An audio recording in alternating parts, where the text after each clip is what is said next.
Your people, their problems, your position, and have a plan to promote your solution. You'll waste your time, energy, and money designing fluid art classes that few will attend or return to, lose income, and be marketing in the wrong direction. Hey, I'm Casey Cole Corbin with Dynamic Fluid Art Coaching on this last day of the challenge. So I'm really glad that you're here. It's my heart to be able to lead you up the 5-step success path of highly successful fluid art teachers. And so thanks for watching. Hey, whether you're watching in the replay or the live mode, please comment. And so we have several people that have already commented. I like that before we even get on here. So also that's how we pick the lucky winner is the live comments are picked at random. I tell you, I do a little low-tech way. I just ask Siri to pick a number between 1 and 40 or whatever it is, and then count down, and you're the winner. So the more comments that you make, it's like more entries into Lotto, I guess.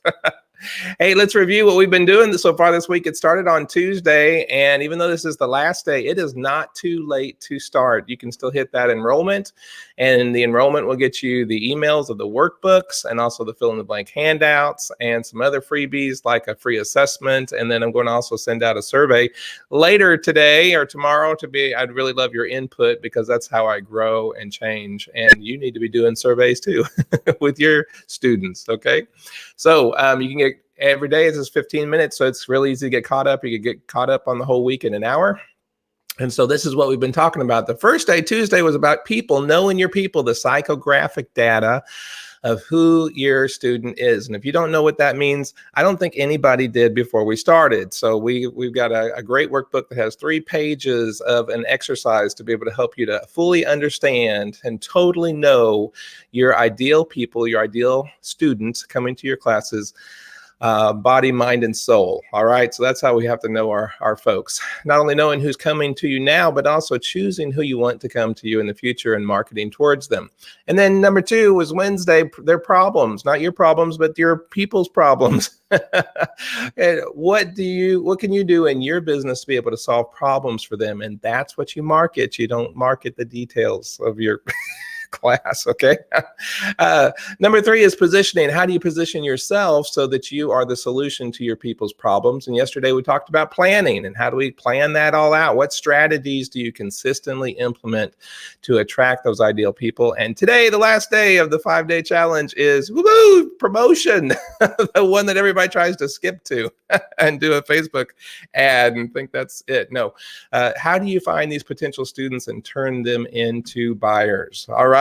So today is all about promoting, and we're going to promote and your offerings so that your potential students can purchase them. But there's several things that you need to consider. One, do you have 2 or 3? That's it, just 2 or 3 promotional strategies that these actions that you take regularly and confidently all year long? And are you using a promotional calendar that you follow? If your answer is no to that, then you're probably all over the place in your promoting, and your marketing will be inconsistent, and you'll be losing traction in your business. And so once you've laid out all your products, your programs, and your classes that clearly addresses your ideal students' issues, now you've got to get in front of your ideal student. And this is the part of the marketing equations that most people try to skip to, but inevitably do poorly on because they haven't bothered working on their people, problems, positioning, and planning first. But hey, if you have been here or you're going to get caught up, then you have. So I'm proud of you. You continue to do that. All right. I am curious, and I'd love for you to comment some of your answers, even right now, whether you're watching this live or in replay. How are you promoting your offerings so that your potential students can purchase them? And 2, you know what I forgot to ask? Can you hear me? Please put in the comments that you can hear me. Sometimes we have technical issues. All right.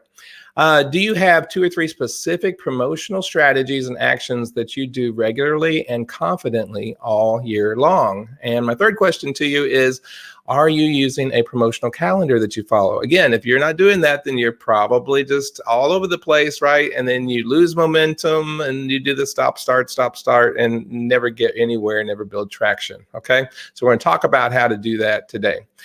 One thing that I've noticed about working with fluid art teachers all over the world in our mentoring program is that so often people get into a ditch of something that I call ADHD marketing. They're just all over the place, whatever you might call that shiny object syndrome, where it's like, oh, this is new, or we could do this, right? There's nothing wrong with trying new strategies as long as you stay consistent on your 2 or 3 strategies that have been working for you, that you've established, that you feel confident in, and that you're doing them routinely. All right. Now, another ditch that I see a lot of fluid art teachers get into is something that I call emotionally motivated marketing. And that means that they do it when they feel like marketing. All right. I am talking to a group of artists, and I is one. And so I know that we have a tendency to be more right brain than left brain. And that has a tendency to lose that consistency or follow a strategy. And admittedly, I have done this myself and had to, most of the stuff that I teach the folks in my membership group is things that I have suffered from myself and had to overcome. So no guilt here, no guilt message, but we've got to get consistent. We've got to follow a strategy. We've got to use self-discipline. And like we talked about on day one, this is probably the thing that defines the difference between the successful and unsuccessful, or the mature and immature fluid art teachers treating it like a business. Even if you're just doing it as a little side hustle, maybe you teach 1 class a month, maybe you bring in $1,000 a month teaching 1 class. I can show you how to do that. You still treat it like a business and something that you do consistently. You will be going nowhere fast unless you grow your list. And by that, I mean your email list and your following lists on social media. And that you have an annual plan for doing so all year long, not just whenever you're up against a deadline, promoting something like your classes in 2 weeks, and now you've got to, scramble to try to fill it. All right. We've talked about capturing leads and nurturing our students, which is what you're going to want to get really nailed down. This is the very best actions that we've taken in my business, was to create something called a promotional calendar that everyone on my team has access to. Now, I use Google Calendar. It's free, it's easy, it's accessible by everybody. I can share that with different VAs and people that I use, that I help. That help me in my business. And I find that everything goes smoothly whenever I plan it out. So it's actions that I have on my to-do list that I then put onto my calendar. And if I don't do this, then I just simply forget and it doesn't get done. So like you, I get busy and I think I'm going to remember to do something in my marketing tasks, but I usually don't end up remembering. Hey, we recently moved. I finally bought a house in Valdosta, Georgia. Oh my gosh, the market here has just been crazy. We searched for one for 1.5 years. I mean, searched for one. But we finally moved right over Christmas, and we have boxes all over this house. And I am systematically unpacking 1 box at a time. But something occurred to me. Have you ever, whenever I was packing at the old house, have you ever, found something like, oh man, this is important. I need this. I can't forget this. And so you decide, I'm going to put this in a special place so I don't forget it. But then later when you're trying to remember, oh, I need that special thing, that you can't remember the special place that you put it in. Now, what would have been smart of me to do is if I would have just kept like a note on my phone and I put electric razor cord in red box or whatever. So that I could pull that up. If I had some kind of plan or strategy or system in place, then I could be finding some of those things that I put into a special place so that I would not forget. Hey, if you've ever done this, please put yes in the comments for me so I don't feel totally alone in this. It's like the old joke, it's always in the last box that I look in. Well, like unpacking after a move, unpacking your marketing actions can also get just as lost if you don't have a written down system and a plan. It is human nature for us to think that this is really important. So it's so important, I'm going to remember and I don't need to write it down. But later, other things take what I call emotional priority, and we feel we must focus on them. And so we forget. That's one reason why New Year's resolutions can be very important. If done correctly, it's that way that we kind of back up and we get a big picture and we take priority and make things priority for the whole year that we want to make sure that we get done, even if we don't feel like doing it at the time. All right. So a promotional calendar is your plan for the year that you follow each of the 52 weeks. So what exactly goes on the calendar? Well, every single promotional activity, all year long. And that includes all the dates of your Facebook Lives, your Facebook ads, and different things that you do as far as posting fun and friendly and helpful promotional emails and social media posts. You want to make sure that that gets on there. For example, before this year even began, I scheduled 2 sets of quarterly Fluid Art day retreats in 2 destination locations. And so I'm co-marketing with both sets of those with the respective art centers in those areas. Now, I used to think that my work was done after scheduling. And for the first year, that kind of worked, because those different art centers that I started teaching at, they have a full-time marketing person whose job is to follow their own marketing calendar and promote my classes. And that worked just great for a while. And then they exhausted what we have already called the low-hanging fruit, the people that are easily accessible to them. And so then I need to get out an extension ladder and be able to reach more fruit. And I found that I can double my class size if I get involved. All right. And so you may have heard me talk about that we have to continually be building our list. And so this is the list of previous students that we've had or anybody who has shown any interest in taking our class, and of course, their friends, and expand that list. Now you nurture this list through both a series of autoresponder emails and then also emails on social media posts that goes out regularly. No idea why Siri just started talking there. The autoresponder emails is when someone joins your list and they get a series of 3 to 7 different introductory emails in a sequence. And this can be set to release every few days or once a week. It really doesn't matter however you want to set that up. But the thing is that you have a consistent plan in place.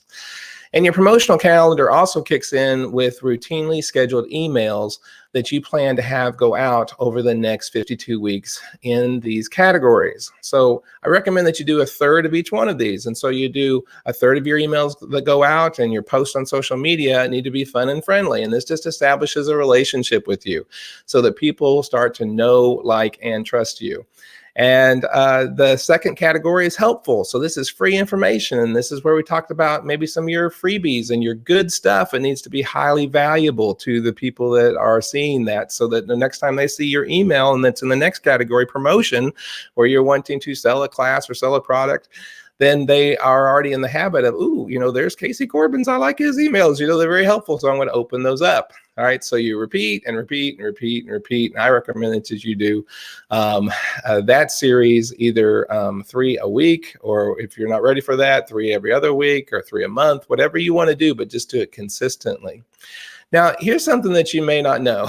If you've been involved in this 5-day challenge, guess what? I did this very same 5-day challenge last week on another group. And before then, I condensed it into an article that was published by Acrylic Pouring. And I even took the 5 Ps even deeper into our membership program. And I was interviewed by a YouTuber a couple weeks ago, and guess what my 5 points were? Yes, it is work. This has been so much work. But once we create that work, and we can repurpose that again and again.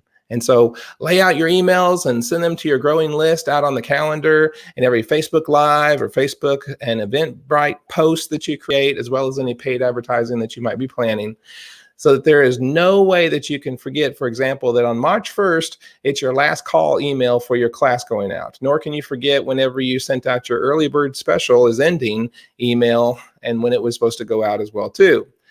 Do you see the amount of detail that you need on your marketing plan written on your promotional calendar? You and I would be so lost if we did not have thought about this ahead of time, planned it all out, and then put it on our calendar. All right. The last thing that we want to really talk about is that you have to have a system to hold yourself accountable to do these things.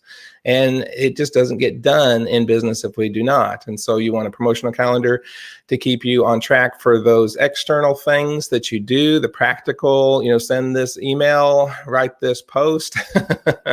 Otherwise, again, you'll be inconsistent and your income will suffer. You also need some internal help too, and to be able to hold you accountable and help maintain your motivation and have some camaraderie with other people that are doing the same things, and talk about the woes problems and the struggles of being a fluid art teacher that's very specific to our particular niche here in this industry. And that's a community to be able to hold you personally accountable to be able to stay motivated. All right. And what happens if we don't? Well, then you'll eventually stop promoting and you'll lose traction in your business. And so you'll finally take some action to start back up again, and you have to try to get your momentum going, and you'll stop and start and forget, and then you have to ramp up again, and then we tend to lose our focus and even forget what the last thing was that we sent out. It's a never-ending, terrible cycle. So if you lay it out ahead of time, there's an actual flow behind your emails, and they're in a sequence, and they make perfect sense, rather than, oh crap, it's time to send something out because I haven't done it in a long time. What should I write? And try to remember what you wrote last time. All right. So our strategy is to choose just a couple promotional activities and do them over and over again. For example, I like doing webinars a lot, and so I use them to be able to sell our products and our classes too. We also love Facebook Lives and challenges like we're doing right now. And it's fun to be able to teach and reach our community while growing our list and our reach. Of course, all that goes onto my promotional calendar so that it doesn't sneak up on me all of a sudden. And I also love writing posts and putting them in social media. And we email it out to our community. We believe in repurposing our content so we don't stress ourselves out. I hope you can start to see how you can do that too. For example, we always turn, you can turn a blog post into a Facebook Live, and then you can take that Facebook Live and upload it onto YouTube. And of course, every one of those things has to be written on your promotional calendar too. There's just tons of ways to promote yourself. We have 2 of the largest categories in our learning units. We have 20 learning units in the membership group are on Facebook promotion and marketing, and then other marketing approaches. And they are the most popular. They're the fullest. Lots and lots and lots of ideas that you most certainly do not need to do every one of them. Nobody could, right? So if you're feeling a little bit overwhelmed by this 5-day challenge, take a deep breath. You don't need to feel overwhelmed. You really just need to pick 1 or 2 things that maybe you learned in this time and start to implement it next week. No big deal. All right. Okay. There's just really so many ways to promote yourself, and some of that can be a little overwhelming, particularly if you like to try everything, right? And you're like, oh, what's this? What's this? What's this? Well, you'll flit around, you'll try a bunch of different strategies, you'll never get good at anything, and then your promotions will suffer. Listen, I was so uncomfortable when I started doing lives and webinars. I liked using these mediums, but I just felt like I was awkwardly practicing just like everybody else. And so it's not about being perfect. It's about failing and learning and eventually feeling relaxed, and then giving great content to your community and sharing from the heart and serving and solving problems. So our focus here is progress, not perfection. And instead, we want to focus on fun and serving our community. We even have a post in our membership group called Failure Fridays, and it's an opportunity for someone that has messed up, they dropped the ball, or they had something bad happen, to post on there. And then we all celebrate their failures. Why do we celebrate failures? Because we do not experience success without failures. Failures paves the way for our learning process to know what not to do. So we can grow and change. All right. So take, for example, when I did the 5-day challenge last week, there's a lot of things I learned from that I fixed in this one. But then there's a lot of things too. I've been keeping debrief notes for the next time that I do this. All right. So who knows, you might prefer podcasting or speaking on stage, doing joint ventures like I'm doing right now with Acrylic Pouring Group, and having your own Instagram TV might be something. I haven't done that one yet. May not do that one. It doesn't matter what you choose. All these platforms can be great as long as you do them regularly and routinely and you follow through. It's always best to choose something that resonates with you, even if you, like, for example, if you're extroverted, doing videos, live videos like this and speaking from stage. But if you're introverted, you might be better off to do pre-recorded webinars and blogging. You might feel more comfortable with that. It doesn't matter. Whatever you pick, just mark it on your promotional calendar and do it every week, every month, all year long. And if you do that, your business will blossom, as well as your level of influence and your income. So we're done. 5 days, well, they went by quick, didn't they?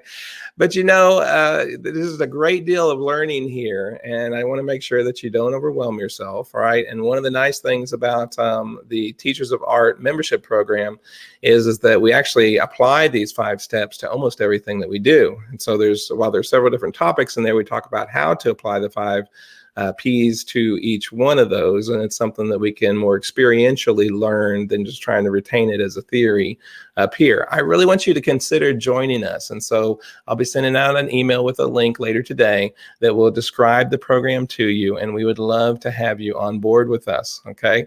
There is a special discount for the people that are here on the acrylic pouring group, and that ends at midnight tomorrow. So by the way, also all the videos come down off the group. It's like we rented space here and the rent's due.